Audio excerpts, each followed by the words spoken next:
ಕೆಲವೇ ಒಂದು ತಿಂಗಳುಗಳ ಹಿಂದೆ ಒಂದು ವಾನಾಕ್ರೈ ರ್ಯಾನ್ಸಮ್ವೇರ್ ಅಟ್ಯಾಕ್ ಆಗಿತ್ತು. ಎಲ್ರಿಗೂ ಗೊತ್ತೇ ಇರ್ಬೋದು, ವಿಂಡೋಸ್ನ ಯಾವುದೇ ಒಂದು ಆಪರೇಟಿಂಗ್ ಸಿಸ್ಟಮ್ಗೆ ಒಂದು ರ್ಯಾನ್ಸಮ್ವೇರ್ ಅಟ್ಯಾಕ್ ಆಗಿ ಅದು ಬಿಟ್ಕಾಯಿನ್ನಲ್ಲಿ ಹಣ ಕೊಡಿ, ಆವಾಗ ಮಾತ್ರ ನಿಮ್ಮ ಏನು ಡೇಟಾ ಕದ್ದಿದ್ದೀವಿ ಅದನ್ನು ವಾಪಸ್ ಕೊಡ್ತೀವಿ ಅಂತ ಹೇಳಿದರು. ಹಾಗಾದರೆ ನಿಮಗೆಲ್ಲ ಆವಾಗ ಅನಿಸಿರಬಹುದು ಬಿಟ್ಕಾಯಿನ್ ಅಂದರೆ ಏನು ಅಂತ. ನಾನು Vinay from tech in Kannada. ಇವತ್ತು ನಾನು ನಿಮಗೆ ಈ ವಿಡಿಯೋದಲ್ಲಿ ಬಿಟ್ಕಾಯಿನ್ ಬಗ್ಗೆ ತಿಳಿಸ್ಕೊಡ್ತೀನಿ.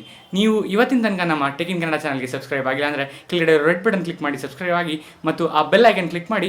ಯಾವುದೇ ಒಂದು ಹೊಸ ವಿಡಿಯೋ ಬಂದಾಗ ನಿಮಗೆ ಒಂದು ನೋಟಿಫಿಕೇಶನ್ ಬರುತ್ತೆ.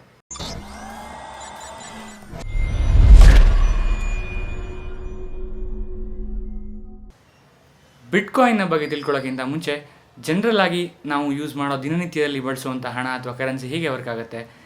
ಈಗ ನೀವು ಒಂದು 10 ರೂಪಾಯಿ ನೋಟ್ ತೊಗೊಂಡ್ರೆ ಅದು ನನಗೂ ಕೂಡ 10 ರೂಪಾಯಿ, ನಿಮಗೂ ಕೂಡ 10 ರೂಪಾಯಿ, ಇಂಡಿಯಾದಲ್ಲಿ ಎಲ್ಲೇ ಹೋದರೂ ಕೂಡ 10 ರೂಪಾಯಿ. ಹಾಗಾದರೆ ಅದನ್ನು 10 ರೂಪಾಯಿ ಅಂತಲೇ ಯಾರು ಹೇಳಿದ್ರು? ಹೌದು, RBIನವರು ಈ ಒಂದು ಹಣ ಪ್ರಿಂಟ್ ಮಾಡಿ 10 ರೂಪಾಯಿ ಅಂತ ಒಂದು ವ್ಯಾಲ್ಯೂ ಕೊಟ್ಬಿಟ್ಟು ನಮಗೆ ಹೇಳಿದ್ದಾರೆ 10 ರೂಪಾಯಿ ಅಂತ, ಮತ್ತು ನಾವು ನಂಬಿದ್ದೀವಿ ಅದನ್ನು 10 ರೂಪಾಯಿ ಅಂತ, ಮತ್ತು ಯೂಸ್ ಮಾಡ್ತಿದ್ದೀವಿ 10 ರೂಪಾಯಿ ಅಂತ. ಸ್ವಲ್ಪ ಕನ್ಫ್ಯೂಸಿಂಗ್ ಅಂತ ಅನ್ನಿಸ್ತಾ ಇರ್ಬೋದಲ್ವ ನಿಮಗೆ? ಹೌದು, ಬಿಟ್ಕಾಯಿನ್ ಸ್ವಲ್ಪ ಕನ್ಫ್ಯೂಸಿಂಗೆ. ಬಿಟ್ಕಾಯಿನ್ ಒಂದು ರೂಪದ ಕ್ರಿಪ್ಟೋ ಕರೆನ್ಸಿ. ಇದನ್ನು ಯಾರು ಕಂಡುಹಿಡಿದ್ರು ಅಂತ ನೀವು ಕೇಳಿದ್ರೆ, ಸಾತೋಶಿಮಾ ನಕೊಮೋಟೋ ಅಂತ ಒಬ್ಬ ಜಾಪನೀಸ್ ವ್ಯಕ್ತಿ ಬಂದು ಈ ಕ್ರಿಪ್ಟೋ ಕರೆನ್ಸಿ ಟೆಕ್ನಾಲಜಿಯನ್ನು ಕಂಡುಹಿಡ್ದ. ಅವನಿಗೆ ಬ್ಯಾಂಕಿಂಗ್ ಅಥವಾ ಈಗ ಫಾರ್ ಎಕ್ಸಾಂಪಲ್ ನೀವು ಏನೇ ಹಣ ಇದ್ದರೆ ನಿಮ್ಮ ಹತ್ರ, ಅದು ಒಂದು ಸೆಂಟ್ರಲೈಸ್ಡ್ ಎಂಟಿಟಿ, ಅಂದರೆ ಅದ್ರ ಮೇಲೆ ಬ್ಯಾಂಕಿನ ಸಂಪೂರ್ಣ ಅಥಾರಿಟಿ ಅಥವಾ ಕಂಟ್ರೋಲ್ ಇರುತ್ತೆ. ನೀವು ಬ್ಯಾಂಕ್ ಇಲ್ಲ ಅಂದರೆ ಈಗ ನಾವೇನು ಬಳಸ್ತಾ ಇದ್ದೀವಿ ಹಣ ಅದಿರೋದಿಲ್ಲ. ಸೊ ಮೇ ಬಿ ಅವ್ನಿಗೆ ಇಷ್ಟ ಆಗಿಲ್ಲ ಅನಿಸುತ್ತೆ, ನಮ್ಮ ಹಣ ಯಾಕೆ ಇನ್ನೊಬ್ರು ಕಂಟ್ರೋಲ್ ಮಾಡಬೇಕು, ನಮ್ಮ ಹಣ ನಾವೇ ಏನಕ್ಕೆ ಮಾಡ್ಕೋಬಾರ್ದು ಅಂತ. ಈ ಒಂದು ಐಡಿಯಾಯಿಂದ ಬಂದಿದ್ದೆ ಕ್ರಿಪ್ಟೋ ಕರೆನ್ಸಿ. ಸೊ ಅವನು ಕ್ರಿಪ್ಟೋ ಕರೆನ್ಸಿಯ ಬಗ್ಗೆ ಒಂದು ಆರ್ಟಿಕಲ್ ಅಥವಾ ಕ್ರಿಪ್ಟೋ ಕರೆನ್ಸಿ ಬ್ಲಾಗ್ನಲ್ಲಿ ಪಬ್ಲಿಷ್ ಮಾಡ್ತಾನೆ. ಆ ಕ್ರಿಪ್ಟೋ ಕರೆನ್ಸಿ ಬ್ಲಾಗ್ನಿಂದ ತೆಗೆದು ಅಥವಾ ಅದರಿಂದ ಬಂದಿದ್ದೆ ಒಂದು ಬಿಟ್ಕಾಯಿನ್. ಹೌದು, ಬಿಟ್ಕಾಯಿನ್ ಒಂದು ರೀತಿಯ ಕ್ರಿಪ್ಟೋ ಕರೆನ್ಸಿ. ಸೊ ಇದಕ್ಕೆ ಯಾವುದೇ ಆದಂಥ ಒಂದು ಸೆಂಟ್ರಲೈಸ್ಡ್ ಎಂಟಿಟಿ ಇಲ್ಲ, ಇದ್ರ ಮೇಲೆ ಯಾರದೇ ಕಂಟ್ರೋಲ್ ಇಲ್ಲ. ಈ ಬಿಟ್ಕಾಯಿನ್ ಮೇಲೆ ನಿಮ್ಮ ಕಂಟ್ರೋಲ್ ಇರುತ್ತೆ ಅಷ್ಟೇ. ಇದಕ್ಕೆ ಬ್ಯಾಂಕ್ ಆಗಲಿ ಇನ್ನೊಂದಾಗಲಿ ಏನೂ ಇರೋದಿಲ್ಲ. ಸೊ ಹಾಗಾದರೆ ನೀವು ಕೇಳ್ಬೋದು, ಹೇಗೆ ಈಗ ಬಿಟ್ಕಾಯಿನಲ್ಲಿ ಹಣ ಕಳಿಸೋದಾಗಲಿ ಬರೋದಾಗಲಿ ಹೇಗೆ ವರ್ಕ್ ಆಗುತ್ತೆ? ಈ ಬಿಟ್ಕಾಯಿನ್ ವರ್ಕ್ ಆಗೋದು ಒಂದು ಓಪನ್ ಲೆಡ್ಜರ್ ಸಿಸ್ಟಮ್ ಮೂಲಕ. ಓಪನ್ ಲೆಡ್ಜರ್ ಸಿಸ್ಟಮ್ ಅಂದರೆ ಏನು?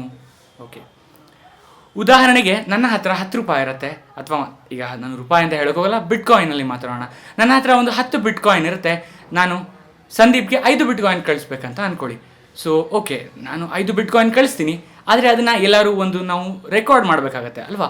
ಸೊ ಅದನ್ನು ನಾನು 10 ಬಿಟ್ಕಾಯಿನ್ 5 ಬಿಟ್ಕಾಯಿನ್ ಕಳಿಸಿದೆ. ನನ್ನ ಹತ್ರ ಈಗ 5 ಬಿಟ್ಕಾಯಿನ್ ಮಾತ್ರ ಉಳ್ಕೊಂಡು ಇನ್ನು 5 ಬಿಟ್ಕಾಯಿನ್ ಬಂದು ಸಂದೀಪ್ ಅಕೌಂಟ್ಗೆ ಹೋಯಿತು. ಸೊ ಅದು ಎಲ್ಲಿ ಒಂದು ಅಕೌಂಟ್ ಆಗುತ್ತೆ ಅಂದರೆ ಒಂದು ಲೆಡ್ಜರ್ನಲ್ಲಿ. ಈ ಓಪನ್ ಲೆಡ್ಜರ್ ವರ್ಕ್ ಆಗೋದು ಒಂದು ಬ್ಲಾಕ್ ಚೈನ್ ಅಥವಾ ಒಂದು ಬ್ಲಾಕ್ ಚೈನ್ ಮೂಲಕ. ಆ ಓಪನ್ ಲೆಡ್ಜರ್ ನಿಮಗೆ ಅಪ್ಡೇಟ್ ಆಗ್ತಾ ಹೋಗುತ್ತೆ. ಹಾಗಾದರೆ ಒಂದೇ ಸಲ ಸುಮಾರು ಸಾವಿರಾರು ಜನ ಈ ಬಿಟ್ಕಾಯಿನ್ ಟ್ರಾನ್ಸಾಕ್ಷನ್ ಮಾಡ್ತಾ ಇರ್ತಾರೆ. ಅದಷ್ಟು ಕೂಡ ಈ ಲೆಡ್ಜರ್ನಲ್ಲಿ ಅಕೌಂಟ್ ಆಗುತ್ತಾ? ಹೌದು, ಖಂಡಿತ. ಪ್ರತಿಯೊಂದು ಬಿಟ್ಕಾಯಿನ್ ಟ್ರಾನ್ಸಾಕ್ಷನ್ ಕೂಡ ಈ ಒಂದು ಲೆಡ್ಜರ್ನಲ್ಲಿ ಅಕೌಂಟ್ ಆಗುತ್ತೆ. ನೀವು ಪ್ರತಿಯೊಂದು ಬಿಟ್ಕಾಯಿನ್ ಟ್ರಾನ್ಸಾಕ್ಷನ್ ಮಾಡಿದಾಗ ನಿಮ್ಮ ಅಕೌಂಟ್ ನಂಬರ್ ಮತ್ತು ನೀವು ಯಾರು ಅಕೌಂಟ್ಗೆ ಕಳಿಸ್ತಾ ಇದ್ದೀರಾ ಅವರ ಅಕೌಂಟ್ ನಂಬರ್ ಮತ್ತು ಎಷ್ಟು ಬಿಟ್ಕಾಯಿನ್ ಕಳಿಸ್ತಾ ಇದ್ದೀರಾ ಅನ್ನೋದನ್ನು ಅನೌನ್ಸ್ ಮಾಡಬೇಕಾಗುತ್ತೆ. ನೀವು ಈ ಒಂದು ಅನೌನ್ಸ್ಮೆಂಟ್ ಮಾಡಿದಾಗ ನಿಮ್ಮ ಈ ಏನು ಅನೌನ್ಸ್ ಮಾಡಿರ್ತೀರ ಅದು ಈ ಲೆಡ್ಜರ್ ನಾನೇನು ಹೇಳಿದೆ ಆ ಲೆಡ್ಜರ್ನಲ್ಲಿ ಅಪ್ಡೇಟ್ ಆಗ್ತಾ ಬರುತ್ತೆ. ಸೊ ನೀವು ಹಾಗಾದರೆ ಕೇಳ್ಬೋದು, ಈಗ ನನ್ನ ಹತ್ರ ಬರೀ 5 ಬಿಟ್ಕಾಯಿನ್ ಇರುತ್ತೆ, ನಾನು 100 ಬಿಟ್ಕಾಯಿನ್ ಕಳಿಸ್ತೀನಿ ಇನ್ನೊಬ್ಬರಿಗೆ, ಹಾಗಾದರೆ ಆವಾಗ ಏನೂ ಆಗಲ್ವಾ ಅಂತ. ಇಲ್ಲ, ನೀವು ಇಲ್ಲೇ ಈ ಒಂದು ಕ್ರಿಪ್ಟೋ ಕರೆನ್ಸಿ ಅಂತ ಇದೆಯಲ್ಲ, ಈ ಕಾನ್ಸೆಪ್ಟನ್ನ ತಿಳ್ಕೊಬೇಕಾಗತ್ತೆ. ನೀವು ಪ್ರತಿ ಸಲ ಒಂದು ಬಿಟ್ಕಾಯಿನ್ ಟ್ರಾನ್ಸಾಕ್ಷನ್ ಮಾಡಿದಾಗ ಅದರ ಜೊತೆ ಒಂದು SHA ಫಂಕ್ಷನ್ ಅಥವಾ ಹ್ಯಾಶ್ ಫಂಕ್ಷನ್ ಅಂತ ಹೇಳ್ತಾರೆ. ಇದು ಪ್ರತಿಯೊಂದು ಟ್ರಾನ್ಸಾಕ್ಷನ್ ಜೊತೆ ಇರುತ್ತೆ. ಇದು ಬೇಸಿಕಲಿ ಏನು ಅಂದರೆ ಒಂದು ಮ್ಯಾಥಮೆಟಿಕಲ್ ಈಕ್ವೇಷನ್ ಅಥವಾ ಪ್ರಾಬ್ಲಮ್. ಇದನ್ನು ಹೇಗೆ ಹೇಳ್ಬೋದು ಅಂದರೆ, ನೀವು ಒಂದು ಪ್ರಶ್ನೆ ಕೇಳಿಬಿಟ್ಟು ನೀವು ಉತ್ತರ ಹೇಳಿ ಅಂದರೆ ತುಂಬ ಸುಲಭ, ಆದರೆ ಒಂದು ಉತ್ತರ ಕೊಟ್ಬಿಟ್ಟು ಅದಕ್ಕೆ ಪ್ರಶ್ನೆ ಹೇಳಿ ಅಂದರೆ ಹೇಳೋಕ್ಕಾಗತ್ತಾ? ಇಲ್ಲ, ತುಂಬ ಕಷ್ಟ. ಸೊ ಇದನ್ನೇ ಒಂದು ಹ್ಯಾಶ್ ಫಂಕ್ಷನ್ ಮಾಡುತ್ತೆ. ಸೊ ಹ್ಯಾಶ್ ಫಂಕ್ಷನ್ ಒಂದು ಇನ್ಪುಟ್ನ ತೊಗೊಂಡ್ಬಿಟ್ಟು ಒಂದು ಔಟ್ಪುಟ್ ಕೊಡುತ್ತೆ. ಆ ಔಟ್ಪುಟ್ನ ಬಂದುಬಿಟ್ಟು ಸಾಲ್ವ್ ಮಾಡಬೇಕಾಗುತ್ತೆ. ಆ ಔಟ್ಪುಟ್ ಸಾಲ್ವ್ ಮಾಡಿದಾಗ ಮಾತ್ರ ಆ ಒಂದು ಟ್ರಾನ್ಸಾಕ್ಷನ್ ರಿಯಲ್ ಅಥವಾ ಒಂದು ವ್ಯಾಲಿಡೇಟ್ ಆಗೋಕ್ಕೆ ಸಾಧ್ಯ. ಹಾಗಾದರೆ ಈ ಟ್ರಾನ್ಸಾಕ್ಷನ್ನ ವ್ಯಾಲಿಡೇಟ್ ಮಾಡೋದು ಯಾರು? ಹೌದು, ಅಗೇನ್ ಇಲ್ಲಿ ಮೈನರ್ಸ್ ತಮ್ಮ ಒಂದು ಪಾತ್ರ ವಹಿಸ್ತಾರೆ. ಮೈನರ್ಸ್ ಹತ್ರ ತುಂಬ ಒಂದು ಪವರ್ಫುಲ್ ಮೆಷಿನ್ಗಳಿರುತ್ತೆ. ಅದು they are very good at solving ಏನಂತಾರೆ ಒಂದು ಮ್ಯಾಥಮೆಟಿಕಲ್ ಈಕ್ವೇಷನ್ಸ್ ಅಥವಾ ಒಂದು ಹೈ ಪವರ್ ಪ್ರೊಸೆಸಿಂಗ್ ಪವರಿಂದ ಈ ಹ್ಯಾಶ್ ಫಂಕ್ಷನ್ಗಳನ್ನ ಸಾಲ್ವ್ ಮಾಡ್ತಾ ಹೋಗುತ್ತೆ. ಪ್ರತಿ ಸಲ ನೀವು ಒಂದು ಟ್ರಾನ್ಸಾಕ್ಷನ್ ಮಾಡ್ತೀರಾ, ಒಂದು ಹ್ಯಾಶ್ ಫಂಕ್ಷನ್ ಬರುತ್ತೆ. ಆ ಹ್ಯಾಶ್ ಫಂಕ್ಷನ್ ಸಾಲ್ವ್ ಆದ ತಕ್ಷಣ ನಿಮ್ಮ ಅಕೌಂಟ್ಗೆ ಹಣ ಬರುತ್ತೆ ಅಥವಾ ಆ ಟ್ರಾನ್ಸಾಕ್ಷನ್ ಆಗುತ್ತೆ.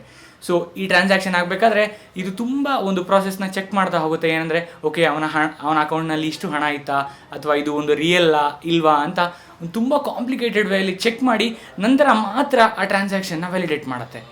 ಸೊ ಹಾಗಾಗಿ ನೀವು ಒಂದು ಬಿಟ್ಕಾಯಿನ್ ಟ್ರಾನ್ಸಾಕ್ಷನ್ ಮಾಡಿದ್ರೆ ಮಿನಿಮಮ್ 10 ನಿಮಿಷ ಬೇಕಾಗುತ್ತೆ ನಿಮಗೆ ಆ ಹಣ ಇಲ್ಲಿಂದ ಇನ್ನೊಂದು ಕಡೆ ಹೋಗೋದಕ್ಕೆ. ಹಾಗಾದರೆ ನೀವು ಕೇಳ್ಬೋದು, ಮೈನರ್ಸ್ ಯಾಕೆ ಇಷ್ಟೊಂದು ತಲೆ ಕೆಡಿಸ್ಕೊಂಡು ಈ ಮ್ಯಾಥಮೆಟಿಕಲ್ ಅಥವಾ ಕಾಂಪ್ಯೂಟೇಷನಲ್ ಪಝಲ್ಸ್ನೆಲ್ಲ ಸಾಲ್ವ್ ಮಾಡಿ ಇನ್ನೊಬ್ಬರಿಗೆ ಸಹಾಯ ಮಾಡ್ತಾರೆ ಅಂತ. ಯಾಕೆ ಅಂದರೆ ಇದರಿಂದನೇ ನಿಮಗೆ ಬಿಟ್ಕಾಯಿನ್ ಜನ್ರೇಟ್ ಆಗೋದು. ಬಿಟ್ಕಾಯಿನ್ ಯಾರಪ್ಪ ಕೊಡ್ತಾರೆ ಅಂತ ಅನ್ಕೋಬೋದು ನೀವು. ಬಿಟ್ಕಾಯಿನ್ ಯಾರು ಕೊಡ್ತಾರೆ ಅಂದರೆ ಅದು ಯಾರು ಕೊಡಲ್ಲ, ಅದು ಆಟೋಮೆಟಿಕ್ಕಾಗಿ ಎವ್ರಿ ಒಂದು ಈ ಟ್ರಾನ್ಸಾಕ್ಷನ್ ವ್ಯಾಲಿಡೇಟ್ ಆದಾಗ ಅಥವಾ ಒಂದು ಈ ಪಝಲ್ ಸಾಲ್ವ್ ಆದಾಗ ಔಟ್ ಆಫ್ ಥಿನ್ ಏರ್ ಗಾಳಿಯಿಂದನೇ ಒಂದು ಬಿಟ್ಕಾಯಿನ್ ಜನ್ರೇಟ್ ಆಗ್ತಾ ಹೋಗುತ್ತೆ. ಯಾವ ಒಂದು ಸಿಸ್ಟಮ್ನಿಂದ ಅಥವಾ ಯಾರು ಈ ಒಂದು ಬಿಟ್ಕಾಯಿನ್ ಟ್ರಾನ್ಸಾಕ್ಷನ್ನ ವ್ಯಾಲಿಡೇಟ್ ಮಾಡ್ತಾರೆ ಅವರಿಗೆ 12.5 ಬಿಟ್ಕಾಯಿನ್ ಬರುತ್ತೆ. ಈಗ ಹೌದು, ಇದು ಮೊದಲು 50 ಬಿಟ್ಕಾಯಿನ್ ಸಿಗ್ತಾ ಇತ್ತು ಒಂದು ಟ್ರಾನ್ಸಾಕ್ಷನ್ ವ್ಯಾಲಿಡೇಟ್ ಮಾಡಿದ್ರು ಅಥವಾ ಒಬ್ಬ ಮೈನರ್ಗೆ. ನಂತರ 25 ಬಿಟ್ಕಾಯಿನ್ ಆಯಿತು, ಈಗ 12.5 ಬಿಟ್ಕಾಯಿನ್ ಸಿಗ್ತಾ ಇದೆ. ಎವ್ರಿ ಒಂದು 2,10,000 ಬ್ಲಾಕ್ಸ್, ನಾನೇನು ಹೇಳಿದೆ ಆವಾಗಲೇ ಬ್ಲಾಕ್ ಚೈನ್ಸ್, ಈ 2,10,000 ಬ್ಲಾಕ್ಸ್ ಆಗ್ತಾ ಇದ್ದಂಗೆ ಏನು ಆ ಬಿಟ್ಕಾಯಿನ್ ಸಿಗುತ್ತೆ ನಿಮಗೆ, ಅದು ಹಾಫ್ ಆಗ್ತಾ ಹೋಗುತ್ತೆ. ಹಾಗಾದರೆ ನೀವು ಕೇಳ್ಬೋದು, ಒಂದು ಬಿಟ್ಕಾಯಿನ್ನ ವ್ಯಾಲ್ಯೂ ಎಷ್ಟು ಅಂತ. ಆ್ಯಸ್ ಪರ್ ದಿಸ್ ಮೂಮೆಂಟ್, ಈ ಕ್ಷಣದ ಪ್ರಕಾರ ಒಂದು ಬಿಟ್ಕಾಯಿನ್ನ ಬೆಲೆ $2,700. ಹೌದು, ನಿಮ್ಮ ಹತ್ರ ಒಂದು ಬಿಟ್ಕಾಯಿನ್ ಇದೆ ಅಂದರೆ ಹತ್ತತ್ರ 1,80,000 ರೂಪಾಯಿ ಬೆಲೆ ಬಾಳುವಂಥ ಒಂದು ಹಣ ಇದೆ ಅಂತಲೇ ಹೇಳ್ಬೋದು. ಹಾಗಾದರೆ ನೀವು ಕೇಳ್ಬೋದು, ಯಾರೆಲ್ಲ ಬಿಟ್ಕಾಯಿನ್ನ ಅಕ್ಸೆಪ್ಟ್ ಮಾಡ್ತಾರೆ ಅಂತ. ಹೌದು, ಹಣ ಇರುತ್ತೆ. ಈಗ ಇಂಡಿಯಾದಲ್ಲಿ ನೀವು ರೂಪಾಯಿ ಇರುತ್ತೆ ಅಥವಾ ರುಪೀಸ್ ಇರುತ್ತೆ, ಎಲ್ಲೇ ತೊಗೊಂಡೋಗಿ ಕೊಟ್ಟರು ಏನಾದ್ರು ಒಂದು ವಾಪಸ್ ಕೊಡ್ತಾರೆ. ಬಟ್ ಬಿಟ್ಕಾಯಿನ್ ಯಾರು ತೊಗೊಳ್ತಾರಪ್ಪ, ನಾನು ಬಿಟ್ಕಾಯಿನ್ ಇಟ್ಕೊಂಡು ಏನು ಮಾಡ್ಬೋದು ಅಂತ ನಿಮಗೆ ಗೊತ್ತಿಲ್ಲದಲ್ಲೇ ಇರ್ಬೋದು. ಹತ್ತತ್ರ 500 ಮರ್ಚೆಂಟ್ಗಳು ನಮ್ಮ ಭಾರತದಲ್ಲಿ ಇಲ್ಲ, ಬಟ್ ಅಮೇರಿಕಾದಲ್ಲಿ ಅಥವಾ ಇತರ ದೇಶಗಳಿಗೆ ತೊಗೊಂಡ್ರೆ ಹಲವಾರು ಕಡೆ ನಿಮಗೆ ಬಿಟ್ಕಾಯಿನ್ನಲ್ಲೇ ಅವರು ಒಂದು ಕರೆನ್ಸಿಯನ್ನು ಸ್ವೀಕರಿಸ್ತಾರೆ. ಹಾಗಾದರೆ ಫೈನಲಿ ಹೇಳೋದಾದರೆ ಬಿಟ್ಕಾಯಿನ್ಗೆ ಯಾವುದೇ ಒಂದು ಫಿಸಿಕಲ್ ಪ್ರೆಸೆನ್ಸ್ ಇರೋದಿಲ್ಲ, ಅದು ಕೇವಲ ಎಲೆಕ್ಟ್ರಾನಿಕಲಿ ಮಾತ್ರ ಇರುತ್ತೆ. ಸೊ ನಿಮ್ಮ ನೆಟ್ವರ್ಕ್ನಲ್ಲಿ ಮಾತ್ರ ಒಂದು ಬಿಟ್ಕಾಯಿನ್ ಇರೋಕ್ಕೆ ಸಾಧ್ಯ. ನೀವು ಅಲ್ಲಿಂದ ಒಂದು ಜಾಗದಿಂದ ಇನ್ನೊಂದು ಜಾಗಕ್ಕೆ ಕಳಿಸ್ಬೋದು. ಸೊ ನೀವು ಪ್ರತಿ ಸಲ ಒಂದು ಬಿಟ್ಕಾಯಿನ್ ಕಳಿಸಿದಾಗ ಆ ಬಿಟ್ಕಾಯಿನ್ ಟ್ರಾನ್ಸಾಕ್ಷನ್ ಜೊತೆಗೆ ಒಂದು ಹ್ಯಾಶ್ ಫಂಕ್ಷನ್ ಅಥವಾ ಒಂದು ಪಝಲ್ ಎಂಬೆಡ್ ಆಗಿರುತ್ತೆ. ಸೊ ಇದು ಯಾಕಿರುತ್ತೆ ಅಂದರೆ ನೀವು ಮಾಡ್ತಾ ಇರೋ ಟ್ರಾನ್ಸಾಕ್ಷನ್ ನಿಜಾನ ಅಥವಾ ಸುಳ್ಳು ಅಂತ ವ್ಯಾಲಿಡೇಟ್ ಮಾಡಬೇಕು. ಹಾಗಾದರೆ ಈ ವ್ಯಾಲಿಡೇಷನ್ನ ಯಾರು ಮಾಡ್ತಾರೆ ಅಂತ ಕೇಳಿದರೆ ಮೈನರ್ಸ್. ಹೌದು, ಮೈನರ್ಸ್ ಹತ್ರ ಒಂದು ತುಂಬ ಪವರ್ಫುಲ್ ಕಂಪ್ಯೂಟರ್ಸ್ ಇರುತ್ತೆ. ಅದು ತುಂಬ ಫಾಸ್ಟಾಗಿ ಒಂದು ಮ್ಯಾಥಮೆಟಿಕಲ್ ಈಕ್ವೇಷನ್ಸ್ನ ಸಾಲ್ವ್ ಮಾಡೋವಂಥ ಎಲ್ಲ ಶಕ್ತಿ ಹೊಂದಿರುತ್ತೆ. ಆ ಕಂಪ್ಯೂಟರ್ಸ್ನ ಸಹಾಯದಿಂದ ಅವರು ಈ ಹ್ಯಾಶ್ ಫಂಕ್ಷನ್ಗಳನ್ನ ಸಾಲ್ವ್ ಮಾಡ್ತಾರೆ. ಈ ಒಂದು ಹ್ಯಾಶ್ ಫಂಕ್ಷನ್ ಸಾಲ್ವ್ ಆದ ತಕ್ಷಣ ನಿಮ್ಮ ಏನು ಬಿಟ್ಕಾಯಿನ್ ಟ್ರಾನ್ಸಾಕ್ಷನ್ ಮಾಡಿರ್ತೀರ ಅದು ಒಂದು ವ್ಯಾಲಿಡೇಟ್ ಆಗುತ್ತೆ. ಹಾಗಾದರೆ ಈ ವ್ಯಾಲಿಡೇಟ್ ಆಗಿರೋ ಟ್ರಾನ್ಸಾಕ್ಷನ್ ಎಲ್ಲಿ ಇರುತ್ತೆ? ಹೌದು, ಇದು ಇರೋದು ಒಂದು ಓಪನ್ ಲೆಡ್ಜರ್ ಅಥವಾ ಏನು ಬ್ಲಾಕ್ ಚೈನ್ ಅಂತ ಹೇಳಿದೆ ನಿಮಗೆ. ಈ ಓಪನ್ ಲೆಡ್ಜರ್ ಅಥವಾ ಬ್ಲಾಕ್ ಚೈನ್ನಲ್ಲಿ ಅಷ್ಟು ಟ್ರಾನ್ಸಾಕ್ಷನ್ಗಳು ಕೂಡ ಅಕೌಂಟ್ ಆಗ್ತಾ ಹೋಗುತ್ತೆ.